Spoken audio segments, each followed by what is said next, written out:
तो बेटा आज सेकेंड ईयर इंग्लिश में हम टारगेट पेपर डिस्कस करेंगे 2025 बोर्ड एग्जाम्स के लिए रिड्यूस सिलेबस के अकॉर्डिंग कि कौन कौन से क्वेश्चंस की आपको तैयारी करनी है। गैस पेपर कह लें आप इसको, मेरा टारगेट पेपर कह लें। तो ये तमाम फैकल्टीज़ के लिए ये जो है वो मैं ये वीडियो रिकॉर्ड कर रहा हूँ। उसमें pre engineering, pre medical, computer science, commerce, arts तमाम स्टूडेंट्स जो हैं उसको यूज़ कर सकते हैं। और अगर आप इसको जिस तरह से मैं जो चीज़ें आपको बता रहा हूँ ये तमाम चीज़ें आप फॉलो करें तो आप 90+ मार्क्स गेट कर सकते हैं इंग्लिश के अंदर, जो कि बहुत मुश्किल होता है, जाहिर सी बात है।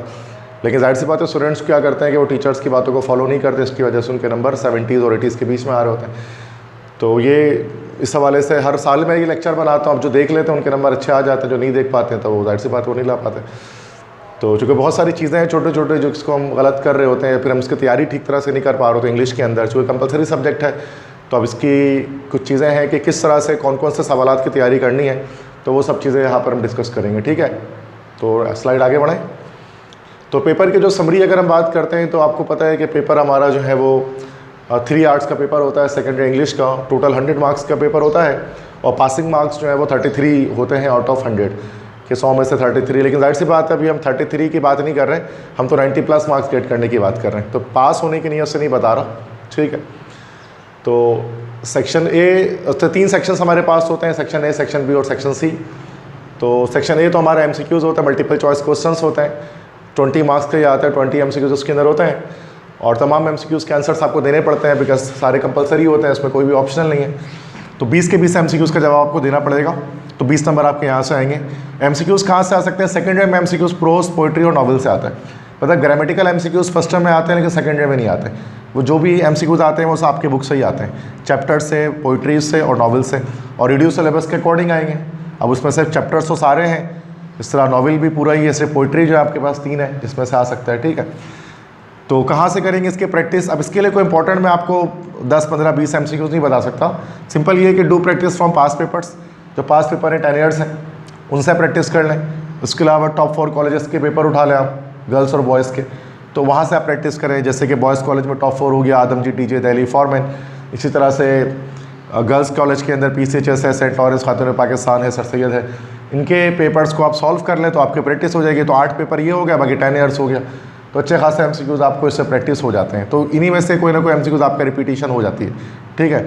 अगर आप 10 ईयर्स कंप्लीट कर लें और इन 4 गर्ल्स और 4 बॉयज़ का पेपर कर लें तो आपका सारे MCQs निकल जाता है, ठीक है। अदरवाइज़ अगर आपने लेक्चर्स को थॉरोली पढ़ा है तो आपको प्रैक्टिस की भी नीड नहीं है, आप डायरेक्ट आप आंसर लगा सकते हैं। लेकिन जिसने लेक्चर पढ़ा ही नहीं है तो उसके लिए शॉर्टकट तो यही है कि इस तरह से आप 20 MCQs की प्रैक्टिस अपनी कर लें इंग्लिश के अंदर, ठीक है। आगे बढ़ें। सेक्शन बी इसके बाद है। सेक्शन बी हमारे पास क्या है बेटा? This is short answer question. Short answer question जो है वो आपके ये भी 40 मार्क्स का होता है, 40 नंबर का होता है। और इसमें 10 क्वेश्चन हमें अटैम्प्ट करने होते हैं। You have to attempt any 10 questions, और हर क्वेश्चन आपका 4 मार्क्स का होता है। तो ये 40 मार्क्स का हमारा सेक्शन बी हो जाता है पूरा। और इस सेक्शन में हमारे पास क्या होते हैं? 4 सब सेक्शन होते हैं, प्रोस, पोम मतलब पोइट्री, और इसके अलावा नॉवल का सब सेक्शन होता है और ग्रामर का सब सेक्शन होता है।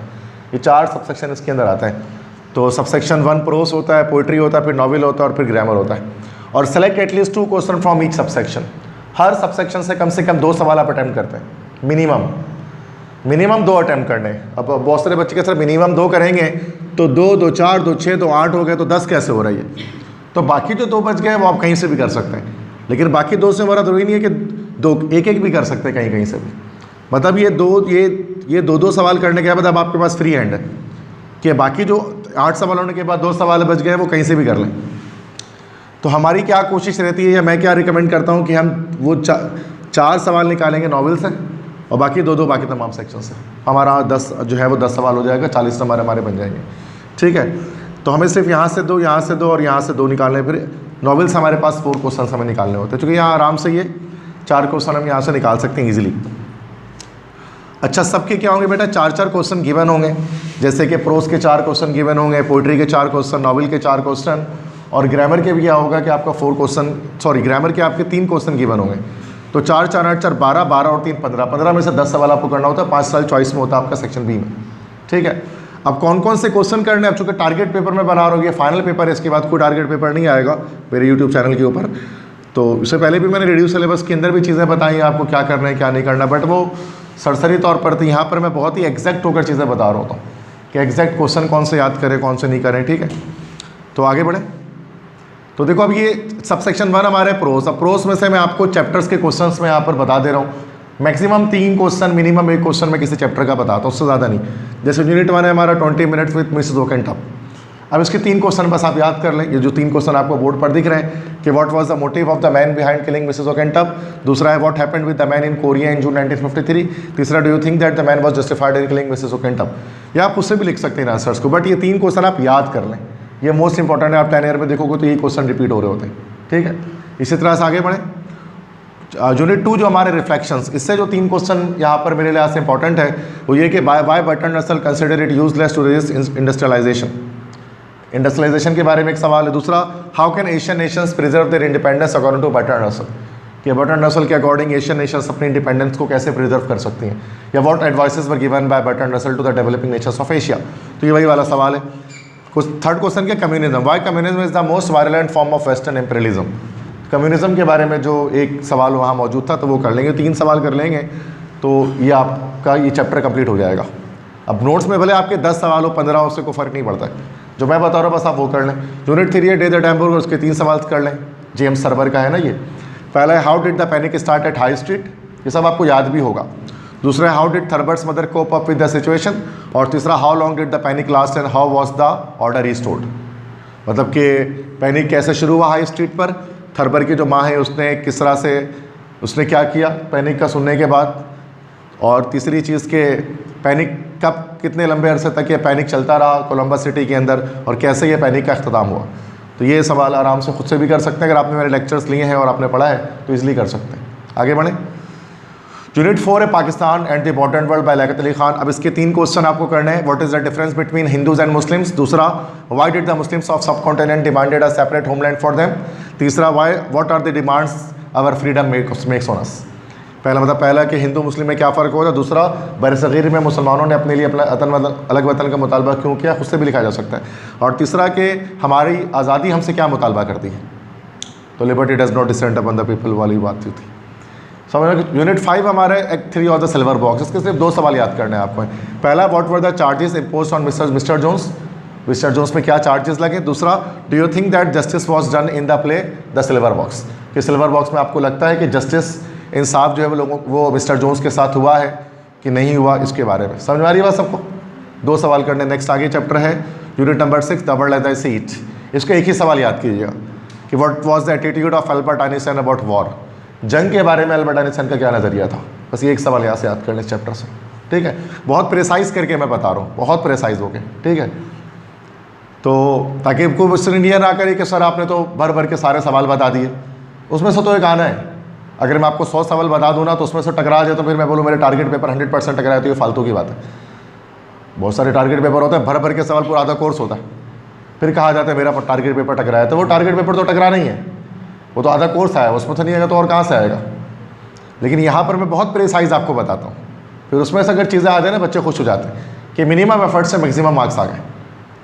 ये और ख़ास तौर पे ये डल स्टूडेंट्स के लिए मैं बता रहा हूँ, तो जो थोड़े वीक हैं, जैसे तैयारी बहुत ज़्यादा नहीं हो पाती, ये उनके लिए मैं स्पेशल वीडियो बना रहा हूँ। तो वरना जो पढ़ने वाले हैं वो तो सारे याद कर लेते हैं, वो तो पूरा नोट्स याद कर लेते हैं, उनको क्या मसला है, ठीक है। लेकिन जाहिर सी बात है 90% बच्चे हमारे यहाँ एवरेज हैं, बिलो एवरेज हैं कराची में। 10% शायद 10% से ज़्यादा बोले, 5% बच्चे होंगे जो अबव एवरेज होंगे। तो मेजॉरिटी उन बच्चों के जो मेहनत नहीं कर पाते हैं, जिससे याद नहीं हो पाता, लेकिन टीचर ना माइनॉरिटी के हिसाब से पढ़ा रहे होते क्लासरूम के अंदर, ये एक मामला रहता है, जबकि मेजॉरिटी किसी और तरह से सोच रही है ना, ऐसे ही होता है ना भाई। तो यूनिट 7 है the devoted friend. Devoted friend में आपको पता है कि बस 2 सवाल आपको करने हैं। पहला, briefly describe the extreme manifestation of millers selfishness which result in the death of little हंस, कि किस तरह से छोटे हंस की मौत हुई मिलर के खुदगर्जी की वजह से। ये तो बहुत आसान है। दूसरा है comment on the claim of Miller to be the best friend of little Hans, मतलब आप इस बात पे कमेंट करें कि मिलर जो ये क्लेम क्या करता, दावा क्या करता था, मैं हंस का बेहतरीन दोस्त हूँ, इस दावे पर आप कमेंट करें कि वो दावा उसका झूठा दावा था कि सच्चा दावा था, और अगर झूठा था तो क्यों था, सच्चा था तो क्यों था। तो कर सकते हैं, खुद भी लिख सकते हैं, ठीक है। आगे बढ़ें। यूनिट 8 है स्पेसशिप 1। ये इसका कोई सवाल आपको याद नहीं करना, you have to attempt no question, क्योंकि आता भी नहीं है इससे कोई सवाल। आगे बढ़ें। यूनिट 9 है एनास्ट्रोमर्स व्यू ऑफ द यूनिवर्स। ना करें, इससे भी कोई सवाल ना करें, छोड़ दें। यूनिट नंबर 10 है लाइफ इन द यूनिवर्स। आखिरी के तीनों चैप्टर से आप कोई सवाल याद ना करें, तब भी आपका पेपर पूरा निकल जाएगा। तो ज़्यादा सवाल मैंने नहीं बताया आपको, गिनती के सवाल हैं, आई थिंक शायद 15 से भी कम सवाल होंगे जिसको करके आप सबसेक्शन 1 निकाल सकते हैं। और मिनिमम इससे कम नहीं करना है, इससे कम करोगे तो फंसोगे, पक्का फंसोगे, ठीक है। ये मिनिमम मैं कर चुका हूँ आपके लिए, इससे कम आप नहीं कर सकते। इससे ज़्यादा याद करना तो करो जितना याद करना है, ठीक है। आगे बढ़े, अब आते हैं पोइट्री की तरफ बेटा। पोइट्री में 3 पोइट्रीज हैं, music point soft verses die और से not just not a wealth और लाइन्स फ्रॉम यूलिसिस, ठीक है। और music point soft verses die में सिर्फ एक सवाल याद कीजिएगा और यही आता है आपको पता है सेंट्रल आइडिया। म्यूजिक में सॉफ्ट वर्सेस डाई का हर कॉलेज में यही आया होगा। अगला सवाल जाए, से नॉट द सर्कल में 2 सवाल याद कर लें, एक तो सेंट्रल आइडिया याद कर ले, दूसरा what were the examples given by poet in the poem to emphasise the fruits of struggle. जो एग्जाम्पल्स दिए उसने ना, तो आपने देखा हर कॉलेज में आ रहा होता है। ये 2 सवाल याद कर लें। और तीसरा lines from Ulysses, lines from Ulysses के 3 सवाल याद कर लें। तो 3 2 5 और 1 6 सवाल टोटल हमें याद करने बस पोम सेक्शन से। Who was Ulysses, what was his ambition, Ulysses कौन था, उसका मकसद क्या था, what is the central idea of the poem, ये तो तीनों पोम को याद करना है। To strive to seek and not to yield, explain this line, इस लास्ट लाइन जो है उसको एक्सप्लेन कर दें। ये नोट्स में आपको सारे मिल जाएंगे, ठीक है। बस ये सारा होने से क्या होगा बेटा, आपका आराम से देखो 4 सवाल निकल सकते हैं 6 सवाल को करने से। 4 सवाल निकल जाएंगे, लेकिन हमें करना वहाँ से 2 ही है, जो कि 4 हम यहाँ से निकालें। अगर खुदा न खासा यहाँ से 4 नहीं निकल रहा तो फिर 4 वहाँ से निकाल लेंगे पोइट्री से। 4 सवाल निकलने के चांसेस 2 जगह से इस वक्त, एक तो पोइट्री से और एक यहाँ से नॉवल से। जो ज़्यादा चांस यहाँ से लिखने, नॉवल के सिर्फ 10 सवाल मैं आपको बता रहा हूँ इंपॉर्टेंट। ये 10 क्वेश्चन कर लीजिएगा, इंशाल्लाह 4 इसमें से आ जाएगा आपके पास, ठीक है। अब वो 10 सवाल कौन कौन से, compare and contrast the 2 Rudolfs in the novel, दोनों रोडोल्फ को कंपेयर एंड कंट्रास्ट करें, क्या उनमें सिमिलैरिटीज़ थी और क्या डिसिमिलैरिटीज़ थी। तो अपीयरेंस के लिहाज से तो सिमिलैरिटी थे, लेकिन कैरेक्टरिस्टिक्स के लिहाज से डिसिमिलैरिटीज़ थी। अब नोट्स में क्या लिखा है मैं नहीं जानता, आप उसको याद कर लो, ठीक है। दूसरा है, why did Black Michael imprison King Rudolf and where was he imprison, क्यों कैद में डाला उसने और क्यों कैद में डाला ब्लैक माइकल ने किंग रोडोल्फ को। तीसरा है, briefly describe tea table incident. चौथा है, व्हाई डिड मैडम मैटरनिटी बुबैन बिट्रे ब्लैक माइकल। पांचवा है, Rupert was a daredevil comments, कि रूपर्ट डेयर डेविल था, इस पर कमेंट करें। छठा, how did Black Michael die, Black Michael मरा कैसे, उसकी मौत कैसे हुई। 7वां सवाल, what is the ball, why what is arrange and what was its effect, ball क्या है, डांस सेरेमनी को कहते हैं ना। 8 है, who are the 6, why Black Michael hide them, Black 6 कौन है, ब्लैक माइकल ने क्यों उन्हें हायर किया। क्वेश्चन 9 है, who was the more devilish between black Michael and Rupert of Andrew, Rupert of Andrew और ब्लैक माइकल में ज़्यादा शैतानी या ज़्यादा बड़ा विलन कौन था, या ज़्यादा डेविलिश कौन था, ज़्यादा शैतानी अनासिर किस में थे। ज़्यादा बड़ा दोनों ही विलन है, बट दोनों में से बड़ा विलन कौन है आपके नज़दीक। क्वेश्चन 10 है, what is Jacob's ladder, what was its importance in the story, Jacob's ladder क्या था और हमारी स्टोरी में उसकी क्या इंपॉर्टेंस है। तो आपने देखा होगा 10 ईयर में ये सवाल घूम फिर के आ रहे होते हैं। अगर आप 10 ईयर्स के सवाल उठाओ तो यही सारे आगे पीछे हो रहे होते हैं। तो ये 10 सवाल करने से 4 सवाल आराम से आपके निकल जाते हैं, और यही मेन सवाल है इस नॉवल के। नॉवल तो बहुत लॉन्ग है, बट मेन जो इंसिडेंट है ना वो सारे यही हैं जो यहाँ पे बात कर रहे हैं। क्लियर है, तो मसला याद है आपको, ये सारे नहीं याद, 1 2 सवाल 3 सवाल कर लेना यार, ठीक है। बट ये सब याद, मैं इतना कम आपको बता रहा हूँ कि आप याद कर सकते हैं, रट्टे लगा सकते हैं, कोई ऐसा मसला नहीं है। कोई ये नहीं बोल सकता सर अब बहुत सारा याद नहीं किया जा सकता, बट थोड़ा सा याद भी किया जा सकता है। तो खुद से तो इंसान को फर्क लगता है जब सवाल बहुत सारे होते हैं, जब सवाल कम है तो याद कर लो। याद करने से बेनिफिट ये होगा कि नंबर कटने के चांसेस कम होंगे, ग्रामेटिकल मिस्टेक और स्पेलिंग मिस्टेक कम से कम करोगे। याद नहीं करोगे तो स्पेलिंग मिस्टेक भी ज़्यादा होगी, ग्रामेटिकल मिस्टेक भी ज़्यादा होगी, जिससे नंबर आपके 70 से ऊपर नहीं जा पाएंगे, 70 मैक्सिमम आ जाएंगे। 90+ आने के लिए याद करना पड़ेगा, अदरवाइज़ आपकी इंग्लिश इतनी अच्छी हो कि आप ग्रामेटिकली साउंड हो और पूरी तरह से लिख सकें। बट ऐसा बहुत कम होता है, 90% केस में बच्चों की इंग्लिश ऐसे नहीं होती है, खासतौर पर कराची बोर्ड के अंदर, ठीक है। तो बेहतर है कि आप याद कर लें, मेरी सजेशन तो हमेशा यही रहती है, ठीक। आगे बढ़ें, अब आते हैं सब सेक्शन 4 ग्रामर पोर्शन। अब ग्रामर पोर्शन में 3 सवाल करने, 2 ही हैं, 3 भी कर सकते हैं यहाँ से, लेकिन 2 चूँकि 4 सवाल नॉवल से निकालेंगे तो 2 ही करना पड़ेगा यहाँ से, ठीक है। ये अगर आपने पोइट्री से 4 सवाल निकाल लिए तो यहाँ से 2 ही करना पड़ेगा, ठीक है। तो नॉवल से 3 और पोइट्री से 3 निकाले तो भी यहाँ से 2 करना पड़ेगा, क्योंकि प्रोज से आप 2 कर रहे हैं। समझ में आ रही है बात। तो अब यहाँ से तीनों भी कर सकते हैं, यहाँ से 3 करेंगे तो बाकी आपको पता है कि टोटल 10 सवाल करना। और ये तीनों सवाल बड़े आसान है, ये grammar portion sub section 4, but grammar जैसा कुछ भी नहीं इसकी ये अंदर है, ना इसमें वॉइस है, ना इसमें नरेशन है, ना इसमें टेंस है, ना कुछ भी नहीं है, ना आर्टिकल है, ना प्रोपोजिशन है, कुछ भी नहीं है। तो एक क्वेश्चन आएगा, use any 2 phrasal verb in your sentence, किसी 2 फ्रेजल वर्ब को अपने सेंटेंस में इस्तेमाल कर लें, ठीक है। तो ये 10 ईयर से कर लेंगे, टकरा जाएंगे उससे, 2 तो टकरा ही जाएगा, कुछ भी कर लो। Use any 2 pair of words in your sentence, pair of words को अपने सेंटेंस में इस्तेमाल करने, जिसको होमोफोन्स भी कहा जाता है। अगर आप इसको 10 ईयर से कर लेंगे बेटा तो आपके 2 सवाल तो आपको आने ही आने हैं, अगर 10 ईयर से करते हैं। होमोफोन्स पता नहीं कैसे कहते हैं, जैसे तो 2 वर्ड्स लिखे होते हैं एक जैसे, या सेम साउंड वाले वर्ड्स, तो उनको लिखना होता है। जैसे स्टोरी लिखा हुआ है, अभी की स्टोरी STORY लिखा हुआ है, एक STORY लिखा हुआ है। याद रखने की बात यह है कि ब्रैकेट में लिखा है कि 4 सेंटेंसेस बनाने, मतलब एक इस स्टोरी से बनाना है, जैसे I am reading a story, और एक इस स्टोरी से बनाना है, ठीक है। कि जैसे कि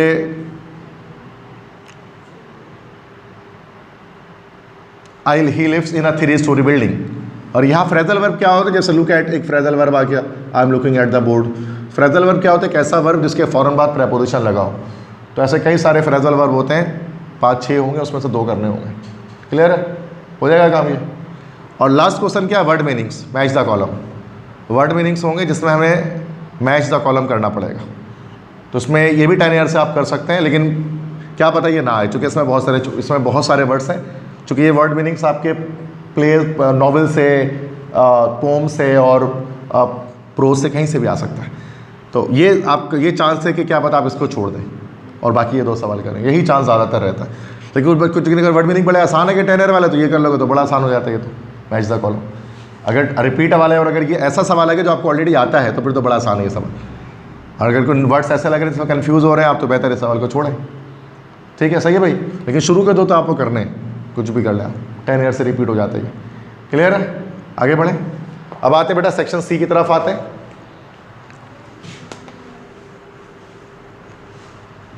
सेक्शन सी हमारा डिटेल्ड आंसर क्वेश्चन, ये लॉन्ग आंसर क्वेश्चन जिसको हम लोग कहते हैं, ठीक है। अब ये बेटा 40 मार्क्स का होता है और इसमें 4 सवाल होते हैं, 4 के 4 अटेम्प्ट करने होते हैं, तो 40 नंबर हमारे पास इसका बनता है। 40 मार्क्स का ये सेक्शन हमारा पूरा है। क्वेश्चन 1 इसका होता है कैरेक्टर स्केच और critical appreciation of the pome. तो हम critical appreciation of the pome नहीं करते, हम करते कैरेक्टर स्केच। और कैरेक्टर स्केच में 2 कैरेक्टर स्केच याद करने हैं आपको। एक तो मोस्ट इंपॉर्टेंट आपको पता है 90% चांस है रजनडाइल के आने के, बाकी ब्लैक माइकल भी कर सकते हैं रिस्क फैक्टर को रिमूव करने के लिए, ठीक है। तो ये 2 करने हैं बस आपको, रजनडाइल और माइकल। और इन 2 में से इंशाल्लाह आपको एक क्लास में मिलेगा। रजनडाइल का तो बहुत ज़्यादा चांस है, रजनडाइल नहीं आया तो ब्लैक माइकल मिल जाएगा, क्योंकि फ्लेविया लास्ट ईयर आ चुका है और 3 बड़े कैरेक्टर्स हमारे पास हैं, ठीक है। क्लियर है। तो बहुत सारे बच्चे मैथमेटिक्स मोबाइल भी कर रहे हैं और 2 करके आएगा, 2 में से कोई एक पर लिखना होगा, चॉइस पे आएगा। जो मॉडल पेपर उसके अकॉर्डिंग चॉइस पे होगा, 2 में से एक करना होगा तो और मज़े हैं इसमें, तो और ज़्यादा इजी हो जाएगा आपके लिए। पर पुराने पैटर्न में एक ही आया करता था और वही एक करना होता था, लेकिन अब 2 आएंगे, 2 में से एक करना है। बहुत सारे बच्चे मैथमेटिक्स मोबाइल भी कर रहे हैं, सेप्ट भी कर रहे हैं, फ्रिट्स भी कर रहे हैं, किंग रुडोल्फ भी कर रहे हैं बैठ के, रूपर्ट ऑफ हेंजो भी कर रहे हैं बैठ के। तो ये तो करने वाले वो बहुत ज़्यादा जो परेशान वाले बच्चे होते हैं, और ऐसे बच्चे कभी नंबर नहीं लाते, मैं हमेशा बता रहा हूँ।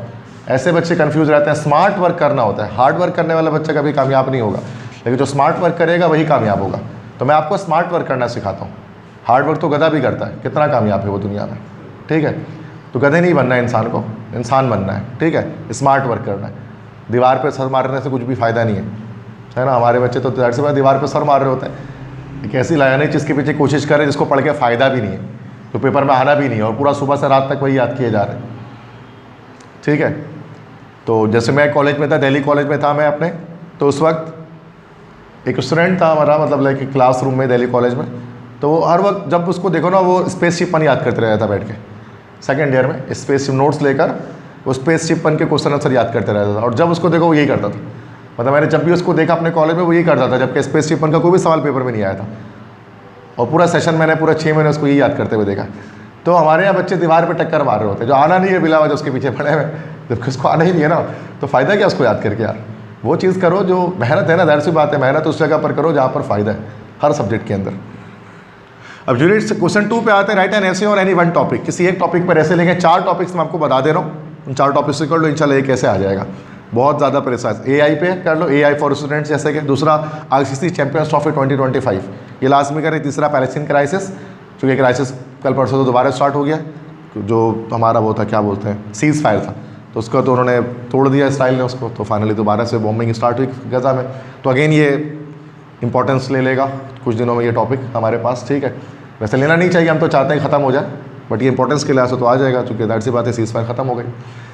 तो पैलेस्टीन क्राइसिस भी दोबारा से इंपॉर्टेंट हो जाएगा इस तरह से। और डी उसके बाद है uses and abuses of social media, तो ये भी इंपॉर्टेंट है। तो 4 ऐसे करेंगे तो एक ऐसे आपको मिल जाएगा बोर्ड एग्जाम में लास्ट में इससे। तो मिनिमम है 4, मिनिमम करके जाओ, 4 तो कोई भी कर लेगा, मतलब मैं 10 ऐसे या 20 ऐसे नहीं बता रहा आपको कि आप परेशान हो जाओ कि सर ठीक है भाई क्लियर है। और आपको भी पता है यही इंपॉर्टेंट है सर। क्वेश्चन 2 हमारा, अच्छा क्वेश्चन 3 होगा, सॉरी है 2 तो चला गया ना। क्वेश्चन 3 होता है हमारा ये, this is change into indirect narration. Direct indirect. अब इसके सेंटेंस में नहीं बताऊंगा आपको, ये रिस्क मैं नहीं लूँगा कि मैं सेंटेंस बता दूँ कि 5 ही आएगा, भाई ऐसा नहीं बताने वाला, मैं रिस्क कभी नहीं लेता। 5 टाइप्स होते हैं, बस इसको करके चले जाना है, क्योंकि नरेशन हमेशा नया आएगा, नरेशन में कोई रिपीट नहीं होता 10 ईयर्स। और ये तो फजूल की बात है ना, कौन रिपीट करता है नरेशन को? नरेशन, वॉइस, टेंस, ये तो हमेशा नया ही आता है, हमेशा ज़िंदगी भर हमने देखा पेपर में। वो तो छोटे बच्चों को 2-3 क्लास में नया आ रहा होता है यार, तो वो बच्चे शिकवा नहीं करते हैं कि मिस आपने तो ये नहीं दिया था स्कूल में, ये आपने दे दिया, आपने दिया था ये मेरा जूता है और आपने दे दिया मेरा कपड़ा है। तो वो तो 1-2 का बच्चा भी नहीं शिकायत करता, तुम तो सेकेंडरी के हो, ठीक है। तो ये तो इलॉजिकल बातें को बोलेंगे सर इसमें इंपॉर्टेंट बता दें, इसमें इंपॉर्टेंट नहीं होगा। ये 5 टाइप्स हैं, मैंने लेक्चर अपलोड किया हुआ, जाके देखें, थोड़ी मेहनत करें। Assertive, interrogative, imperative, exclamatory, objective, ये 5 टाइप्स के नरेशन अगर ये सीख लोगे तो आराम से ये जो इसके 5 सवाल आते हैं ना, डायरेक्ट इनडायरेक्ट में कन्वर्ट कर लोगे और बहुत आसान सवाल होता है, 10 नंबर आ जाते हैं उसमें, ठीक है। क्लियर है? आगे बढ़ें। इसके बाद क्वेश्चन नंबर 4 हमारे पास है, this is seen comprehension. Last question होता है, इसके साथ आपका पेपर एंड हो जाता है, बट ये थोड़ा डिटेल में बताना पड़ता है इसके बारे में। कॉम्प्रीहेंशन ये जिसको पैसेज कहा जाता है, और ये सीन होता है। फर्स्ट ईयर में अनसीन पैसेज आता है, सेकेंड ईयर में आप जानते हैं सीन पैसेज आता है। अब पैसेज में किस तरह के सवाल आते हैं, तो 4 तरह के सवाल आते हैं। सबसे पहला सवाल तो right the name of text and author, chapter का नाम बताइए और उसके मुसन्निफ का नाम बताइए। दूसरा 2 क्वेश्चन आ जाएंगे रिलेटेड टू द पैसेज, जो पैसेज पढ़ के जिसका आंसर देना होगा, अब वो कोई भी आ सकता है। तीसरा सवाल आएगा वर्ड मीनिंग का, पैसेज से 2 वर्ड्स निकाल कर या बोलेंगे इसकी मीनिंग दो। और चौथा सवाल क्या आएगा, identification of parts of speech, कि पैसेज से 2 वर्ड निकाल कर बोलेंगे इसके पार्ट्स ऑफ स्पीच बताओ। अभी कैसे किया जाएगा उसके बारे में बताया, तो हम आगे बढ़े।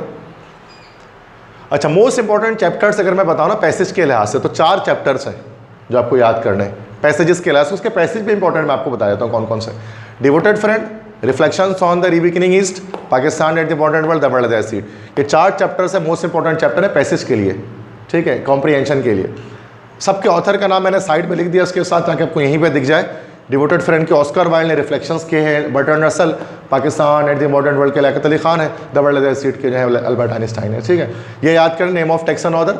अब सबके एक पैसेज में मैं आपको इंपॉर्टेंट बता दे रहा हूँ। कुछ बच्चे चाहते हैं पैसेज भी बता दें मुझे, बहुत पका पका हलवा किसी को चाहिए, तो पैसेज भी देख लो।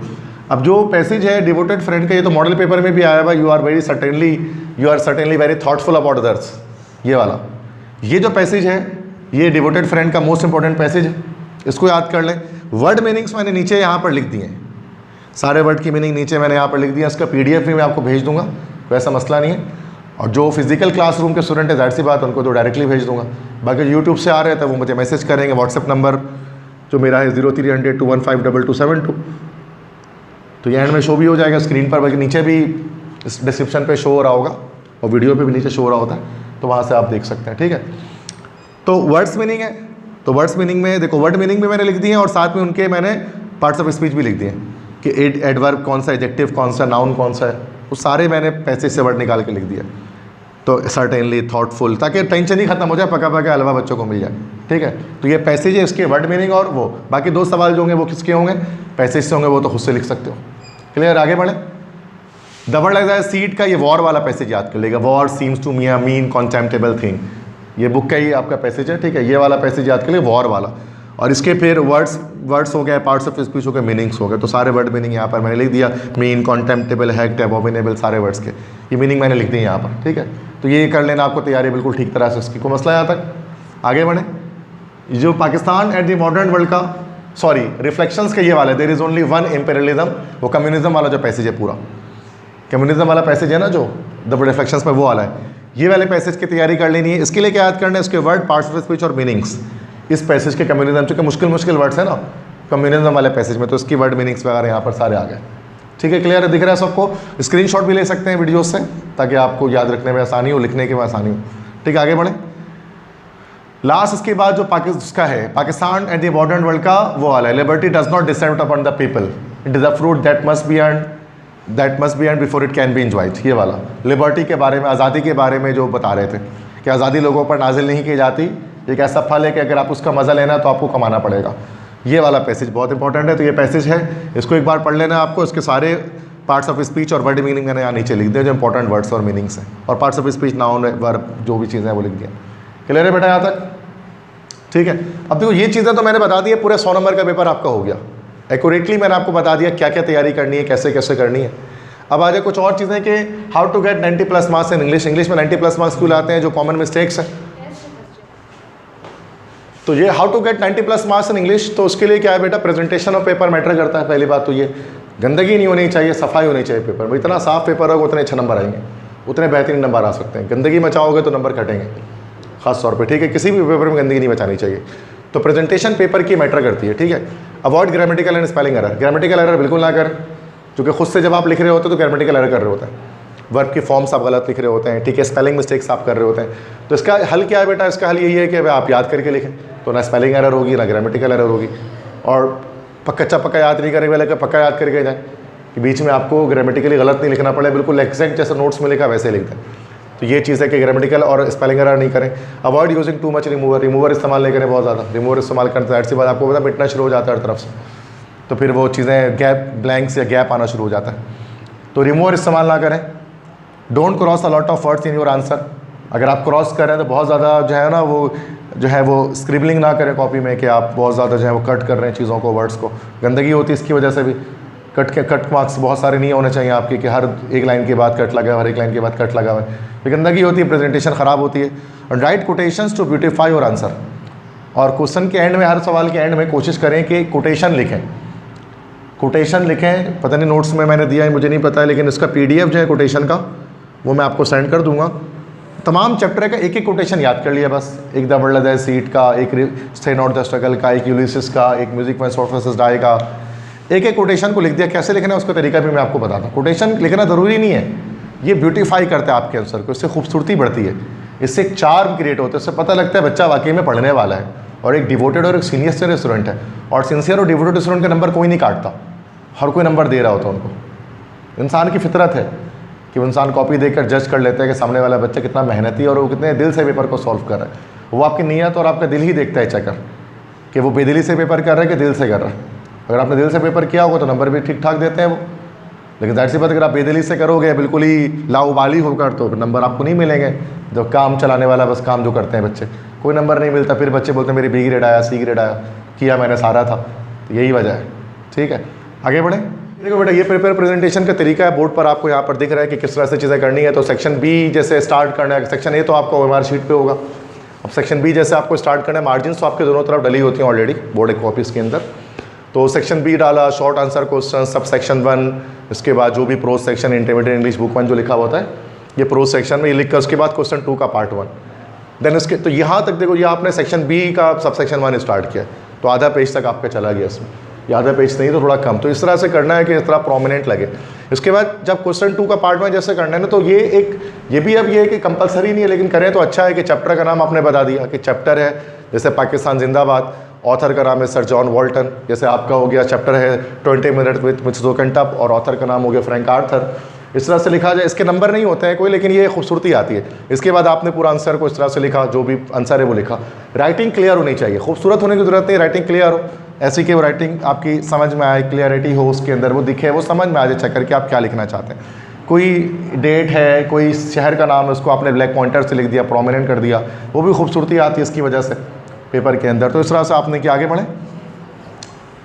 तो इस तरह से अच्छा आंसर लिखने के बाद इस तरह से क्या करना है, एक लाइन गैप देने के बाद ब्लैक पॉइंटर से आपने एक कोटेशन लिख दी, no power on earth can prevent Pakistan, और आपने इस तरह से हाइफन लगा के कायद-ए-आज़म लिख दिया, जो भी उसके जो कोटेशन देने वाला शख्स है उसका नाम लिख दिया।